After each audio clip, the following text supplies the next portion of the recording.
Tenía 18 años cuando tuvo lugar la experiencia que os voy a contar. Era un fin de semana del año 2001 y por aquel entonces mis amigos y yo habíamos proyectado acampar en un espacio idílico junto a una charca cerca de Jarandilla de la Vera, en Cáceres.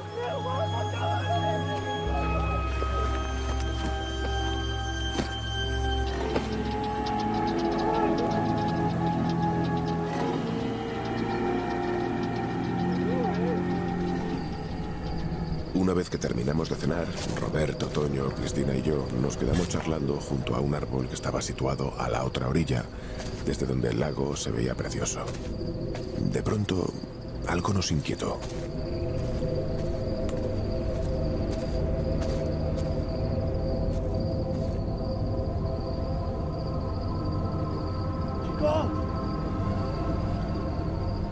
Desde donde estábamos pudimos ver a lo lejos, en dirección a nuestros coches, lo que parecía ser un animal de gran tamaño. Por la distancia no pudimos diferenciar de qué se trataba, pero según descendía a 4 patas y se acercaba, nos dimos cuenta de que su piel era de color gris blanquecino y que sus dimensiones eran mucho más grandes de lo habitual. Durante unos segundos aquel ser o lo que fuera se dedicó a olisquear entre los restos de basura de un contenedor. Pero lo que ocurrió después fue aún más sorprendente. La criatura se incorporó sobre sus 2 patas traseras y fue entonces cuando pudimos verle por completo. Se trataba de una figura prácticamente humana cuya estatura superaba los 2,5 metros y cuyo rostro tenía forma de pera invertida. El ser únicamente nos miró fijamente y casi sin tiempo de reaccionar, desapareció.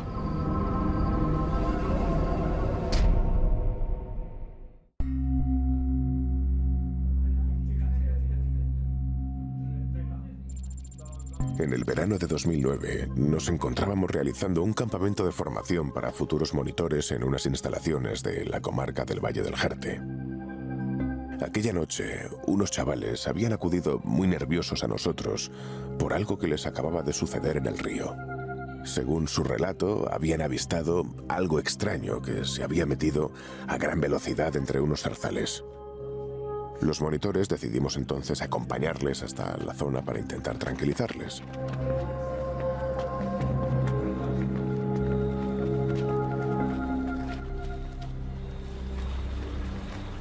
Pero a los pocos segundos de llegar, escuchamos un fuerte golpe de agua, como si alguien de gran peso se hubiera zambullido con todas sus fuerzas.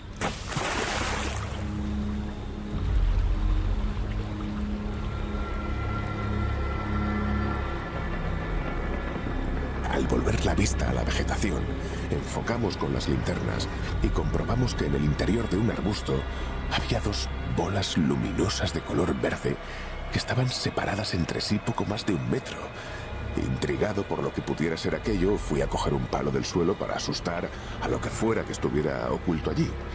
En ese momento, a tan solo medio metro de nosotros, salió de entre el matorral una figura humanoide blanquecina que podía superar con creces los 2 metros de estatura. Inmediatamente gritamos. El ser, contrariamente, se quedó quieto, mirándonos impasible. El nerviosismo por nuestra parte fue en aumento. Quizá por eso, a los pocos segundos y casi sin darnos cuenta, aquella criatura desapareció. A pesar del poco tiempo que pudimos contemplar la misteriosa presencia, la recuerdo perfectamente. Mucho más porque, a pesar de decidir guardarme el secreto para mí, era evidente que yo, años atrás, ya había contemplado algo similar.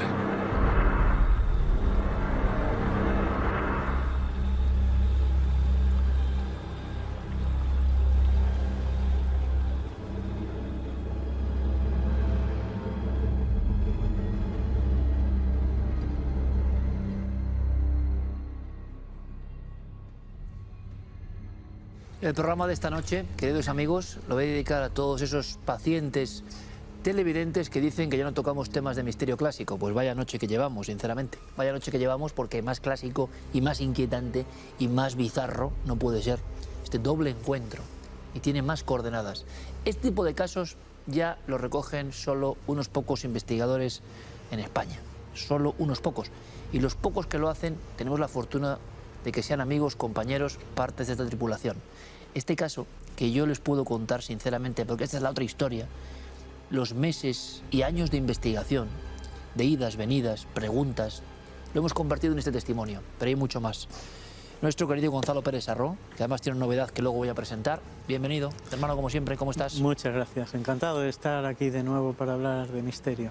Te costó Dios y ayuda. Sí, porque como tantas veces nos ocurre a los investigadores de campo, es que las circunstancias, la intrahistoria de los casos conlleva a veces retrasarlo, y en este caso circunstancias muy especiales en torno a esta familia han impedido que incluso podamos tener el testimonio, porque sí me lo han dado a mí, me han hecho delegado de... Hemos hecho casi una transcripción. Exacto, exacto. Pero una historia estudiada, reestudiada y de la que sabemos todos los detalles. Bueno, una comarca muy especial. Una comarca, precisamente, fíjate, hace poco con un buen amigo hablaba de la zona precisamente de la Vera, la zona de Jarandilla, muy especial de hace mucho tiempo, pero no es tan normal. Primero, el tipo de visión, tú nos has traído algunos casos extremeños parecidos, el tipo de visión, comportamiento ante un grupo de testigos, no es una sola persona. Exacto. En el primer caso ya lo vemos, en el del lago, en el que, pero pasa lo que ocurre tantas veces, solo lo ve un grupo, bueno, sí es cierto que se habían distanciado, era un grupo muy numeroso, y estas 4 personas jóvenes,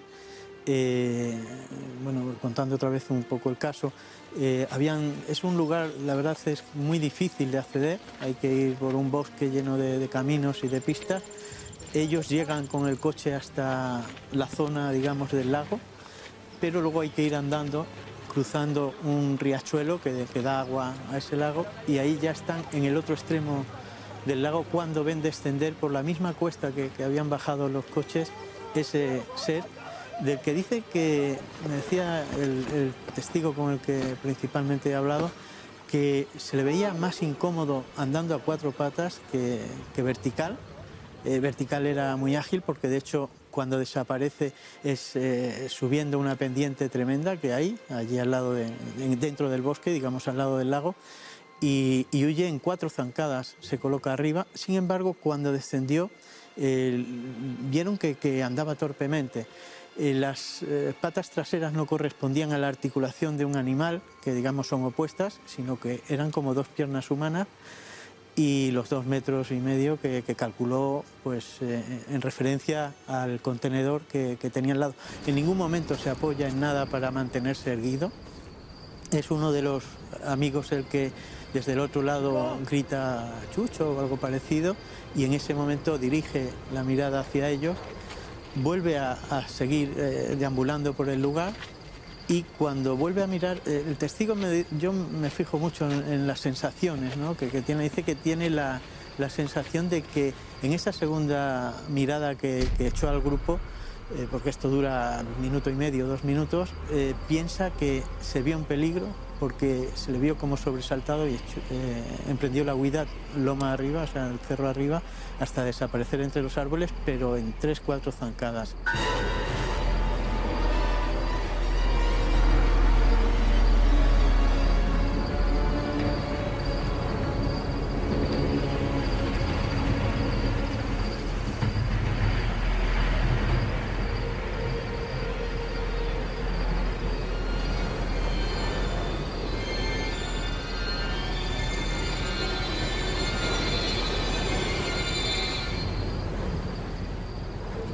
Aquí hay 2 casos, que ahora contaremos la vinculación y quizá las otras circunstancias.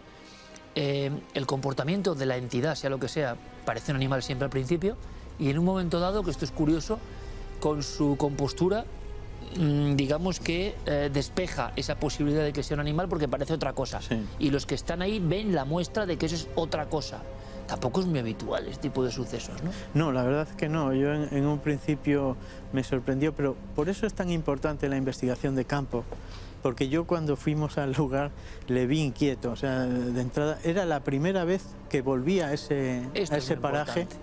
Claro, y le vi nervioso, o sea, habíamos ido relajados hablando de la familia. Habían pasado muchos años. Muchos, claro, estamos hablando de que el caso es de 2001 y habrá sido la primera entrevista hace 4 años o así.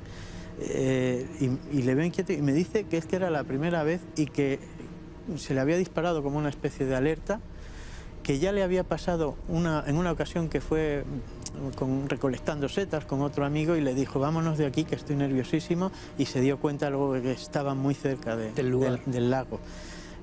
Por eso te digo que sobre él tiene la referencia, porque pasó miedo, o sea, él me habla de miedo y dice que lo que más le impactó fue al día siguiente, cuando ya pasaron la noche allí, se fueron los 4 a las tiendas, cuando eran todavía las 10 de la noche o así. El resto comenzó a hacer la barbacoa, el resto de los preparativos, y ellos salieron, pero la inmediata fue meterse dentro de la tienda. Y dice que lo que más le impactó fue al día siguiente, cuando van a recoger el vehículo y ven que él mide un 80-82, creo, el testigo este, pero hay uno en el grupo que es mucho más alto, dice es altísimo, y era el dueño del coche en el que iban, y le vemos al lado del coche cómo sobresale su cabeza, y aquel ser, cuando estaba a 4 patas, sobresalía mucho más por el techo del coche, por detrás del coche, y hablamos de a 4 patas. Con lo cual, dice, aquello me impactó mucho cuando dijimos, mira, fulanito, no voy a nombrarle, la altura que tiene, y todavía sobresale menos del techo del coche que aquello que vimos anoche. Gonzalo, una especie, no sé si resplandor o piel blanquecina, eso también nos llama mucho la atención. Sí, él me decía siempre tono lunar. Y yo, tono lunar, qué sí, bueno. Tono lunar, sí, porque decía gris, sí, gris blanco, claro, ¿no? Exacto, gris, blanco, un tono lunar, me decía siempre. Dice, no es tan triangular la cara como aparecen en muchas ilustraciones cuando hablan de los grises o de estos seres, pero sí tendía a ser distinta a nuestra cara. Y luego, desde luego, la envergadura, la forma de moverse, que se le veía muy torpe, a 4 patas. ¿Algún tipo de ruido? No, ningún ruido. Y de hecho dice que si hubiera habido algún ruido, a lo mejor el otro grupo que estaba más lejanos a ellos se hubiera dado cuenta, hubiera percibido algo. Lo que sí me cuenta es que después de salir de las tiendas, él observó que sus 3 compañeros, los 4 que habían, estaban raros, no entraban en las conversaciones, ya lo habían comentado, los otros dijeron que no habían visto nada, pero nosotros estábamos extraños. Y este hombre, 2001, tú lo entrevistas muchos años después, te confiesa lo que ocurre en el campamento, que lo hemos elegido así porque es tan casi literario, es decir, muchas veces se habla de fuego de campamento, de historias de campamento. Digo, bueno, pues aquí tenemos una historia marcante. Es el único que sabe que ya en otra circunstancia y en un área delimitada había observado algo pues prácticamente idéntico. Exacto, es cuando es extrañísimo. Cuando él luego lo ve en el campamento, dice, no podía olvidar aquello que vi, o sea, no es que quiera decir que me recordara, no, es que es como si hubiera visto al mismo ser en otro sitio. Este grupo vive una experiencia que no es traumática porque no huyen del lugar, sino que bueno, se queda eso como una visión. Se repite en el 2009, son unos chicos, los primeros que dan la voz de alarma, que no tienen nada que ver con este monitor, en este caso del campamento, y le vienen a alertar. Claro, ellos estaban en lo que llamaban la reunión de buenas noches, en el que hablan de lo que van a hacer al día siguiente, las actividades, cuando se acercan 3 alumnos de los que estaban en el campamento, 4 mejor, uno se quedó luego ya ahí en el campamento, algunos casi llorando, estremecidos, porque habían visto 2 seres, aunque luego el protagonista es uno solo, 2 seres que estaban por el río, una zona en la que a la que no se dejaba acceder, sobre todo a los niños, estos ya eran, digamos, alumnos de monitor, y se dirigen pensando, porque balbuceaban, no acababan de explicarse, aturullados de lo que habían visto, y piensan que alguien se ha caído al río, algo ha pasado, porque no les dejan nunca ir allí. A estos, como eran mayores, era su última noche, les habían dejado. Cuando llegan dicen que algo hay en un zarzal, entre unos arbustos, que han visto algo. Efectivamente, enfocan con las linternas y ven... él me dijo en principio 2 esferas, pero dice que no eran redondas del todo, eran más bien ovaladas, de color verde, y que oscilaban como o bien que estaban flotando o bien estaban en manos de algún ser, porque como luego aparece un ser, y por eso tenían ese movimiento. Estando viendo eso, suena un chapuzón en el agua, estamos al borde del río y dirigen todos la mirada hacia ese lugar y no ven nada. Con lo cual vuelven a mirar al matorral y Sergio, que es el nombre que le hemos puesto, se agacha a coger un palo para meterlo dentro de esa vegetación a ver si se mueven esas bolas que estaban allí oscilando. Y en ese momento, cuando él se está agachando, suena como el quebrar de ramas de una pisada y lo inmediato es ver allí una figura al lado, a medio metro, un metro de ellos, que les está observando.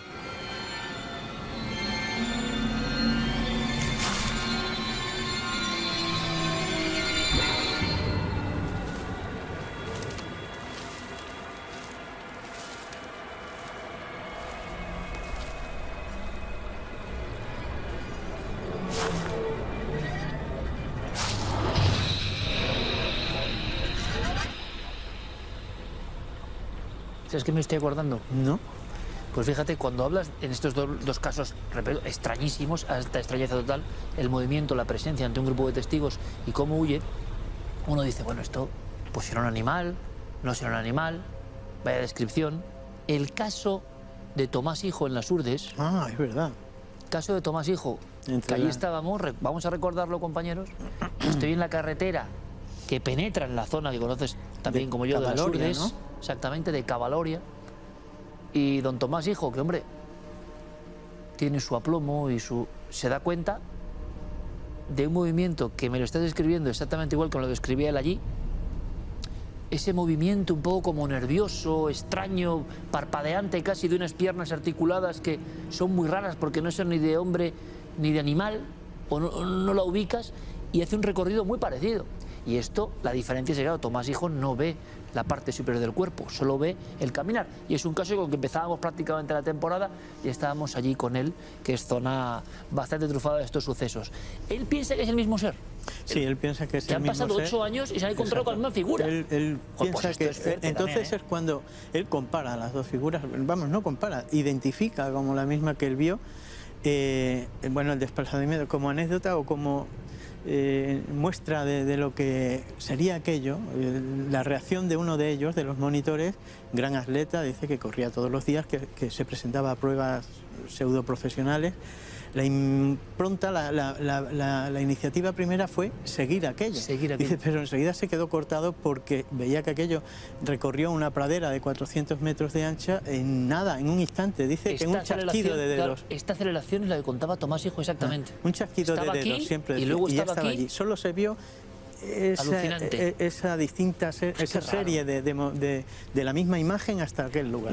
Aquí sí que hay unas luces, aquí sí que hay algo que podría quizá vincularse con la ufología, pero es extraño. Claro, me imagino que este monitor, esta persona, tiene que pensar, hilar y decir, ¿esto tiene que ver algo conmigo o qué? Claro, yo eso le pregunté. De hecho, él, las circunstancias familiares que estaba viviendo... Son delicadas, ¿no? Sí, ya parece que ven luz por temas de enfermedad y demás, y me decía que él creía que tenía ganas de ir a ese campamento de nuevo conmigo. Entonces, luego ya ha desistido en la idea, por lo que te digo, y decía que él cree que algo bueno le iban a aportar, ¿sabes? Tenía como una especie de, no sé si al final se convierte en fe o en búsqueda de que aquello sea positivo. Yo no le puedo dar ningún cariz ni de negativo ni positivo, pero lo que sí es cierto es que él pasó miedo, en los instantes aquellos pasó miedo. De hecho, dice que él por las noches solía organizar las actividades del día siguiente, escondía cosas entre la vegetación, se iba para el río, solo por la noche para preparar las sorpresas o los juegos que tuvieran al día siguiente, y no lo volvió a hacer. Suspendieron también las actividades nocturnas porque allí existía lo que él creía que era una leyenda, y hablaban de la luz del río, una luz que se aparecía y que él completamente la vio, la observó en una noche. Dice que no tenía nada que ver ni con pueblos cercanos, que aquello era una luz imponente y se veía cercana, se veía en el río, que estuvo incluso inspeccionando la zona, y aparte de que eran zarzales, lugares inaccesibles, allí no vio ningún rastro de nada. Pero es curioso que desde mucho tiempo atrás se hablaba de la luz del río, como en tantos otros sitios, en esa ubicación, en ese campamento. Oye, Gonzalo, has dejado caer y eso no es poca cosa, que alguien familiar, la mujer, la novia, Sí. ve otra figura. Efectivamente. La novia, él se quiere hacer también monitora y 2 años después, él fue quien la dio las clases, digamos, pero luego tenía que hacer las prácticas y eligió ese mismo campamento donde estaba su novio, normal, ¿no? Y 2 años después de los hechos, él no había contado ni el resto de ¿Hablamos del 2011? 2011, no había contado nada a su novia ni a nadie, salvo en el grupo reducido y los alumnos que lo vieron. Y bueno, se despiden porque los monitores dormían en tiendas y a unos metros más allá había que atravesar un trozo de bosque, estaban los bungalows donde dormían los alumnos. La novia se despide a la hora ya de que tiene que retirarse a su habitación, a su bungalow, y se va. Cuando él se dormiría, porque dice de pronto, sobresaltado, porque vino Noelia, mi novia, me despertó y que he visto una cosa, y le cuenta que ha visto un ser extremadamente alto, de color grisáceo, blanquecino, atravesando el centro del campamento, que está en círculo los bungalows, digamos la pradera donde estaban instalados los bungalows, atravesando, ajeno a ella, porque ella se quedó paralizada y cruzó, y ella regresó, por supuesto, a buscar el cobijo para que la acompañara. ¿Y no sabía nada de la historia? No sabía nada de la historia, entonces al día siguiente se lo cuenta, esa noche no quiso contárselo. La acompaña, la lleva al bungalow, ya no estaba la figura, pero le ocurre que en el regreso pasa por debajo de un chopo, una chopera que había, y dice no había una brizna de aire ni una brisa, o sea, no se escuchaba nada, estamos en pleno verano, y de pronto, según paso por debajo de un chopo, oigo unas pisadas, como si se quebraran las ramas, pero en lo alto de mí, en la copa de los árboles. Yo miré, allí no había nada y me quedé paralizado, me agazapé, me senté con un terror que me hizo agarrarme las piernas y allí estuve no sé cuánto tiempo hasta que aquello cesó de sonar y entonces salí corriendo hacia la tienda mía. Cerré la cremallera, aunque sabía que eso no era ninguna defensa, pero era el instinto, ¿no? Entonces volvemos a tener el caso, los pasos previos. Pero escucha, es que Tomás, hijo, y podemos recuperarlo, era lo mismo. También. Y él no sabía este caso para nada. No, claro. Y es no solo el movimiento, no solo la aparición, sino que, si no me equivoco, y se podía recuperar, cuando Tomás le está contando, nervioso en el lugar de los hechos, lo primero que le llama la atención es un sonido de pisadas que resquebrajan la hierba y los zarzales y pum, pum, pum, que es lo que le hace mirar hacia ese lugar y cuando aparece la figura. Date cuenta que cuando aparece de detrás del zarzal, en el caso anterior, también se oyen unas pisadas y quebrarse las ramas. Y bueno, pues simplemente íbamos caminando, mi mujer y mi hijo. Tú ibas en esta posición, cerca de este pretil. Exactamente, ellos iban un poquito más hacia adentro con el perro, y ellos iban charlando y yo iba pues pensando en otras cosas, ya tampoco puedo precisar en qué, pero bueno, digamos que más distraído. Y entonces un poquito más adelante vamos a verlo. Empezamos a escuchar unos ruidos bastante fuertes entre la maleza que hay al lado de la ¿Ruidos de qué, Tomás? carretera. Pues el ruido que podría hacer un animal de bastante porte o una persona, me lo comentabas antes, yo ni siquiera pensé en que pudiera ser la bastarda que había vuelto. Era demasiado ruido para eso. Era demasiado ruido para una serpiente, por ejemplo, ¿no? Entonces yo lo primero que pensé, digo, bueno, pues puede ser un perro, puede ser un jabalí, no sé si hay jabalíes por esta zona, una oveja. Estamos viendo que hay también maleza y seca, o sea, el sonido típico de alguien que avanza por aquí. Eso es. Bueno, no sé si tendrá que ver con... Bueno, es que tú ves la portada y se parece. Una figura, en este caso la fuerza del muerto. Un caso matriz que ya comentamos aquí en cierto momento, ¿no, Gonzalo? Tengo que contar que eso surgió de aquí, nació en este mismo plató hace 10 años, cuando terminamos la grabación y dijiste, de esto tienes que hacer una novela. Yo Gonzalo. siempre dando malas ideas, ¿no? Sí, pues, y ya me lo has dado para otro que también está ahí. La fuerza del muerto. Y yo digo una frase, y voy a acabar con esta frase porque lo digo como lo siento y ustedes lo conocen también. Pongo al final el libro porque tenemos una amistad entrañable hace mucho tiempo. Dice, conozco a Gonzalo desde hace más de 30 años. Cierto. Es mi hermano en Extremadura. Ciertísimo. Un investigador de los que ya no quedan. Su honestidad es una ley inquebrantable. Sabe del misterio más que la mayoría. Léanle, merece la pena. Lo pienso y lo creo. Mucha suerte. Bueno, muchas gracias y a ver si... Y más casos como más estos. Casos, ¿verdad? Yo te insisto, soy muy pesado, lo sé. No, Gonzalo, es que a veces no depende de uno. Es en que, este caso es que hay una era muy circunstancia delicado. que a estas personas le mandamos un abrazo muy Exacto, fuerte. un abrazo porque fuerte. han tenido una circunstancia de enfermedad. Nos han invitado a que vayamos con a su gente casa, de su familia, muy doloroso todo, y estoy seguro que van a ver la luz. Sí, sí, seguro. Y claro, yo decía, Gonzalo, si yo que me fío de ti, vamos, pongo la mano en el fuego. Si ellos no pueden venir porque se nos atrasaba todo el caso, pero que ustedes lo sepan, la intrahistoria de estos casos. Ellos querían estar. Circunstancias familiares de enfermedad lo hacían muy difícil y el caso se iba retrasando. Le digo, Gonzalo, pues muy sencillo. Transcribamos como si fueras un notario, con todo detalle, el testimonio y ahí lo tienen ustedes. Aparte de todo lo que tuviera investigado y anotado, antes de venir aquí he vuelto a hablar con él y bueno, el testimonio es el mismo, exacto. El mismo, y no cambia. Nada. Notario de la investigación de campo, nuestro querido amigo Gonzalo Pérez Sarro, y una historia de esas que merecen mucho la pena. ¿Qué era? Bueno, pues ahí queda la incógnita. Nosotros seguimos trabajando, no paran nuestras maquinarias, aunque estamos ya terminando la temporada. En 7 días vendrán más misterios que merecen la pena.